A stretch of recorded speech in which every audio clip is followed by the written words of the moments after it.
আসসালামু আলাইকুম বন্ধুরা, আজকের এই ভিডিওটি স্পেশালি গেমারদের জন্য, কারণ আজকে আমাদের কাছে রয়েছে পোকো কোম্পানির নতুন একটি gaming smartphone Poco F4 GT। বন্ধুরা, ফোনটিতে রয়েছে কোয়ালকমের ফ্ল্যাগশিপ চিপসেট স্ন্যাপড্রাগন 8 Gen 1 120 হার্জের অ্যামোলেড ডিসপ্লে এবং সাথে ফোনটিতে রয়েছে আরও নতুন অনেক কিছু। তো বন্ধুরা, আজকে পুরো ভিডিওতে ফোনটি নিয়ে বিস্তারিত আলোচনা থাকছে। তো চলুন আর বেশি কথা না বাড়িয়ে সরাসরি ভিডিওতে ঝাঁপিয়ে পড়া যাক। বন্ধুরা চলুন প্রথমে দেখা যাক ফোনটির বক্সে কি কি থাকছে। কালো এবং হলুদ কালার মিশ্রিত একটি বক্সটি খুলে প্রথমেই পেয়ে যাচ্ছে একটি সিম ইজেক্টর টুল, কিছু ডকুমেন্টেশন এবং থাকছে একটি ক্লিয়ার কেস। এরপর বক্সটির মধ্যে রয়েছে আমাদের কাঙ্ক্ষিত স্মার্টফোনটি পাশে রেখে দেখি বক্সে আর কি কি দিয়েছে পোকো। বক্সের মধ্যে রয়েছে একটি USB Type-C কেবল এবং 120 ওয়াটের একটি ফাস্ট চার্জার। তো বন্ধুরা, এই ছিল ফোনটির বক্স কন্টেন্ট। বন্ধুরা চলুন কথা বলা যাক ফোনটির ডিজাইন এবং বিল্ড কোয়ালিটি নিয়ে। ফোনটি আপনারা স্টিল, ব্ল্যাক, নাইট সিলভার এবং সাইবার ইয়েলো এই তিনটি কালারে অ্যাভেলেবল পেয়ে যাবেন। আমাদের কাছে যে ভেরিয়েন্টটি আছে এটি নাইট সিলভার কালার।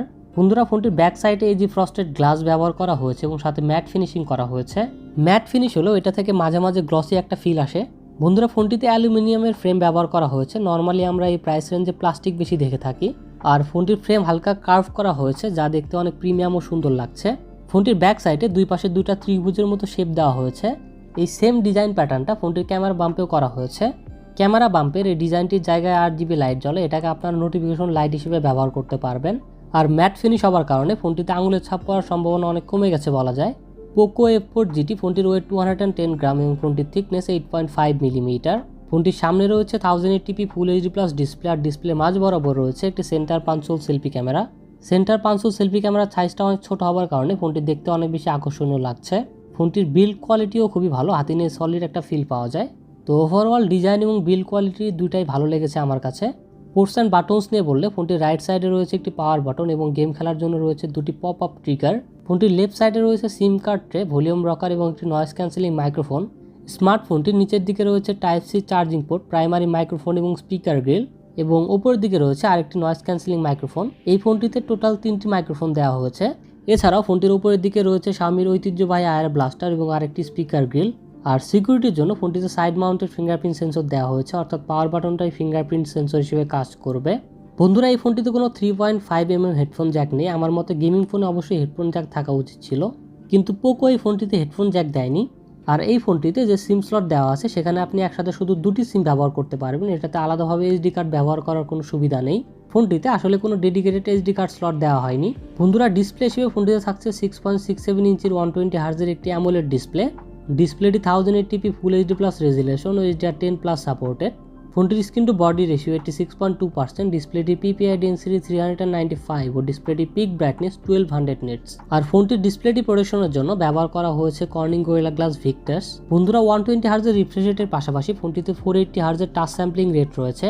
ফোনটিতে 480 হার্জ টাচ স্যাম্পলিং রেট থাকার কারণে গেমিং এবং নর্মাল ইউজের সময় আলাদা একটা স্মুথনেস ফিল করতে পারবেন। ফোনটির ডিসপ্লেটির চিন এবং বেজেলও আমার কাছে তুলনামূলক অনেক কম মনে হয়েছে, এর কারণে ফোনটি দেখতেও অনেক বেশি আকর্ষণীয় লাগছে। বন্ধুরা, স্পেসিফিকেশনস নিয়ে বললে চিপসেট হিসেবে ফোনটিতে ব্যবহার করা হয়েছে কোয়ালকমের ফ্ল্যাগশিপ চিপসেট স্ন্যাপড্রাগন 8 Gen 1।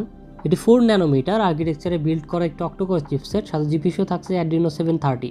বন্ধুরা, আগের বছরের পোকো F3 ফোনটিতে কোয়ালকমের স্ন্যাপড্রাগন 870 চিপসেট ব্যবহার করা হয়েছিল।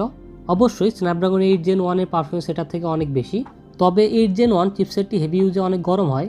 যদিও এই ফোনটিতে গেমিংয়ের সময় ঠান্ডা রাখার জন্য ডুয়েল লিকুইড কুলিং চেম্বার রয়েছে, তারপরও হেভি গেমিং করলে ফোনটি হালকা গরম হয়। বন্ধুরা, ফোনটি দুটি ভেরিয়েন্ট লঞ্চ করা হয়েছে, 8GB RAM 128GB internal storage এবং 12GB RAM 256GB internal storage. আর ফোনটিতে LPDDR5 RAM ব্যবহার করা হয়েছে এবং স্টোরেজ টাইপ দেওয়া হয়েছে UFS 3.1। তো সব কিছু মিলিয়ে ভালোই পারফরমেন্স পাওয়া যায় ফোনটি থেকে। আর ফোনটিতে 5GB পর্যন্ত ভার্চুয়াল RAM আপগ্রেড করার সুবিধাও রয়েছে। ব্যাটারি হিসেবে ফোনটিতে 4700 mAh এর ব্যাটারি দেওয়া হয়েছে। ফোনটির 4700 mAh এর ব্যাটারিকে চার্জ করার জন্য ফোনটির বক্সে দেওয়া হয়েছে 120 ওয়াটের একটি ফাস্ট চার্জার, যা ফোনটির 4700 mAh এর ব্যাটারিকে 0 থেকে 100% করতে পারে মাত্র 17 মিনিটে। সো চার্জ শেষ হয়ে গেলে আবার মাত্র 17 মিনিটেই ফোনটিকে ফুল চার্জ করা যাবে। বন্ধুরা, স্ন্যাপড্রাগন 8 Gen 1 চিপসেটটি অন্তত বেঞ্চমার্কে 9,06,000-এর মতো স্কোর করেছে। অন্যদিকে স্ন্যাপড্রাগন 870 চিপসেটটি অন্তত বেঞ্চমার্কে 6,90,000-এর মতো স্কোর করেছে, যা স্ন্যাপড্রাগন 8 Gen 1 এর থেকে অবশ্যই অনেক কম। আর এই চিপসেটটি দিয়ে পাবজিতে গেমিংয়ের সময় আপনারা একদম হাই সেটিংসে অনেক ভালোভাবেই খেলতে পারবেন। পাবজির পাশাপাশি বাকি গেমগুলোর ক্ষেত্রেও অনেক ভালো পারফরমেন্স পাওয়া যায় ফোনটি থেকে। আর 120 হার্জের রিফ্রেশ রেটের জন্য আলাদা একটা স্মুথনেস ফিল হবে গেমিংয়ের সময়। সেন্সর নিয়ে বললে অ্যাক্সেলেরোমিটার, জাইরো, প্রক্সিমিটি, কম্পাস সকল সেন্সরই পাওয়া যায় ফোনটিতে। আর সিকিউরিটির জন্য সাইড মাউন্টেড ফিঙ্গারপ্রিন্ট সেন্সরের পাশাপাশি ফেস আনলক রয়েছে ফোনটিতে। সেন্সরগুলো অনেক ফাস্ট কাজ করে।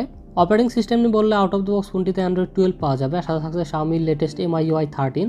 বন্ধুরা Poco F4 GT ফোনটিতে রয়েছে ট্রিপল ক্যামেরা সেটআপ, 64 মেগাপিক্সেলের মেইন ক্যামেরা, এছাড়াও ফোনটিতে রয়েছে 8 মেগাপিক্সেলের আলট্রা ওয়াইড এবং 2 মেগাপিক্সেলের একটি ম্যাক্রো লেন্স। বন্ধুরা গেমিং স্মার্টফোনের ক্যামেরা সাধারণত অ্যাভারেজ টাইপের হয়ে থাকে, এটা আমরা সবাই জানি। এই ফোনটির ক্যামেরা কোয়ালিটি প্রাইস হিসেবে যথেষ্ট ভালো, কিছু ক্যামেরা স্যাম্পল দেওয়া হলো, দেখলেই বুঝতে পারবেন। সেলফি ক্যামেরা হিসেবে ফোনটিতে 20 মেগাপিক্সেলের একটি সেন্টার পাঞ্চ সেলফি ক্যামেরা দেওয়া হয়েছে, যার অ্যাপারচার f2.4। ফোনটি রিয়ার ক্যামেরা দিয়ে সর্বোচ্চ 4K 60 fps পর্যন্ত ভিডিও রেকর্ডিং করা যাবে, আর সেলফি ক্যামেরা দিয়ে সর্বোচ্চ 1080p 30 fps পর্যন্ত ভিডিও রেকর্ডিং করার সুবিধা রয়েছে। বন্ধুরা এছাড়াও ক্যামেরা ফিচার হিসেবে স্লো মোশন, HDR, প্যানোরামা, বাকি সব ক্যামেরা ফিচারই পাওয়া যায় ফোনটিতে। বন্ধুরা ফোনটিতে অ্যামোলেড ডিসপ্লে রয়েছে, যার কারণে ফোনটির ভিউইং এক্সপিরিয়েন্স অনেক ভালো পাওয়া যাবে। এই বাজেটে একদম টপ লেভেলের ডিসপ্লে দেওয়া হয়েছে এটাতে। বন্ধুরা ফোনটিতে ডুয়েল স্টেরিও স্পিকার দেওয়া হয়েছে এবং ফোনটির স্পিকার যথেষ্ট লাউড এবং কোয়ালিটিও অনেক ভালো। ফোনটির কানেক্টিভিটি নিয়ে বললে 5G সাপোর্টেড স্মার্টফোন এটি। এছাড়াও FM রেডিও এর সাপোর্ট রয়েছে, Wi-Fi 6 এবং ব্লুটুথ 5.2 রয়েছে এই ফোনটিতে।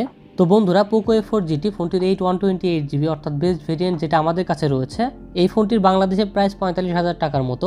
যেহেতু স্মার্টফোন মার্কেটের অবস্থা এখন খুবই খারাপ, সব ফোনের প্রাইসই প্রায় অনেক বেড়ে গিয়েছে, তাই এই স্মার্টফোনের প্রাইসও হয়তো আরও বাড়বে। এত টাকা দিয়ে আসলে এই স্মার্টফোন নিয়ে অতটা ভ্যালু ফর মানি মনে হয় না আমার কাছে। প্রাইস কমে যখন 40,000-এর নিচে আসবে তখন এটাকে বাজেটে পারফেক্ট স্মার্টফোন বলা যাবে গেমারদের জন্য। কেউ যদি গেমিংয়ের জন্য এই স্মার্টফোনটি কিনতে চান তাহলে প্রাইস কমার জন্য ওয়েট করতে পারেন। তো বন্ধুরা আপনারা যদি 25 থেকে 30,000 টাকার মধ্যে সেরা 5টি গেমিং ফোন সম্পর্কে জানতে চান তাহলে লেফট সাইডের ভিডিওটি দেখুন, আর 3 থেকে 4,000 টাকার মধ্যে সেরা 5টি স্মার্ট ওয়াচ সম্পর্কে জানতে রাইট সাইডের ভিডিওটি দেখুন। তো বন্ধুরা আজকে Poco F4 GT পর্যন্তই। সবাই ভালো থাকবেন, সুস্থ থাকবেন। মহান আল্লাহ তাআলা আপনাদের সবাইকে সুস্থ ও সুন্দর একটি জীবন গড়ার তৌফিক দান করুন। আল্লাহ হাফেজ।